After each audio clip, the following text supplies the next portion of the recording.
सदन के अंदर में देखिए, ये सदन लेजिस्लेटिव असेंबली है, पर यह दुर्भाग्यजनक स्थिति है कि लेजिस्लेशन पर जब हम चर्चा करते हैं तो सत्ता पक्ष के विधायक नहीं मंत्री डिस्टर्ब करते हैं। हम चाहते हैं कि हमारे छत्तीसगढ़ के अनुसूचित जनजाति के लोगों को 32% आरक्षण मिले।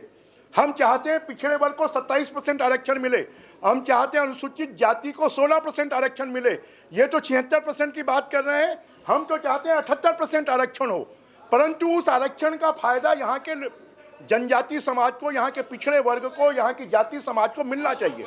परंतु कांग्रेस के लोग नहीं चाहते कि उनको आरक्षण मिले, इसलिए नियम के विरुद्ध जाकर पहले भी हाई कोर्ट में हम हारे हैं, सुप्रीम कोर्ट में केस चल रहा है और सुप्रीम कोर्ट में केस चलते हुए हम विधानसभा का सत्र बुलाकर अवैधानिक काम कर रहे हैं। अगर हम उसको नियम कायदे कानून के अनुसार पास करेंगे तो छत्तीसगढ़ के अनुसूचित जाति जनजाति आदिवासी समाज को फायदा मिलेगा।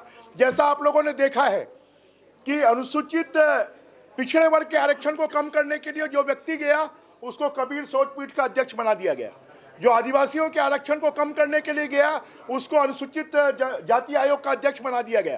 तो ये सरकार वास्तव में आरक्षण सबको देना नहीं चाहती है, ये खाली राजनीतिक लाभ के लिए कि 5 तारीख को क्योंकि भानु प्रतापपुर का चुनाव है और उस चुनाव के कारण जल्दबाजी में ये कर रही है। और इससे आज पिछले 3 महीनों से कॉन्स्टिट्यूशनल ब्रेकडाउन है, छत्तीसगढ़ में कोई भर्तियां नहीं हो रही है और आगे भी यही होगा।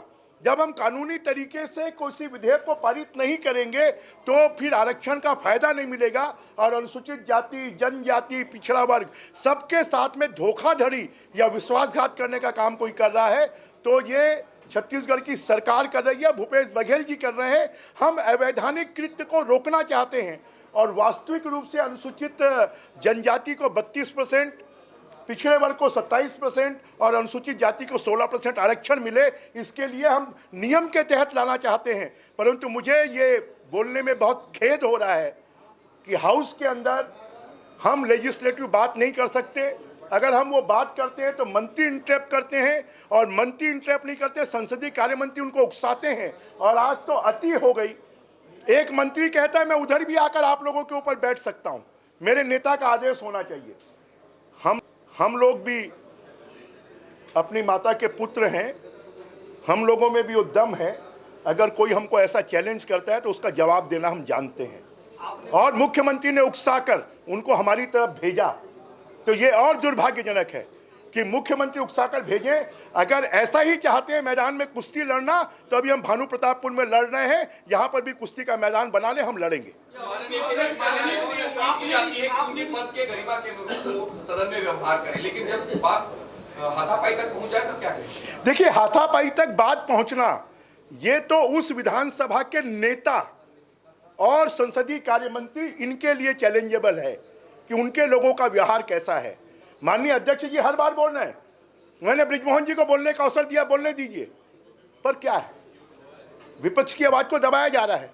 अगर विपक्ष की आवाज को दबाया जाएगा और विपक्ष को चैलेंज किया जाएगा कि हमारे नेता अगर कहेंगे तो हम आपके ऊपर भी आके बैठ जाएंगे, तो इसको अगर वो सोचते हैं बहुमत तो पशुबल का भी होता है, पर पशुबल के बहुमत को अगर कोई शांत करता है तो वो मनुष्य ही करता है, हम उसको शांत करना जानते हैं। ये अमरजीत भगत कह रहे हैं कि वो जिस तरीके से ये पूरी घटना हुई है आरक्षण के विरोध में विपक्ष जो है वो हाथापाई तक उतरा है। अब वो आप लोग देख सकते हैं, आरक्षण का विरोध है कि आरक्षण के पहले भी इन्होंने बुलावा दिया अनुसूचित जनजाति को, आज पूरा सर्व आदिवासी समाज वहाँ पर खड़ा हुआ है और इनकी यूं हो रही है, इसलिए ये विधेयक लाए हैं। लेटेस्ट न्यूज़ के लिए सब्सक्राइब करें और न्यूज़ अपडेट्स के लिए बेल आइकन पर क्लिक करें।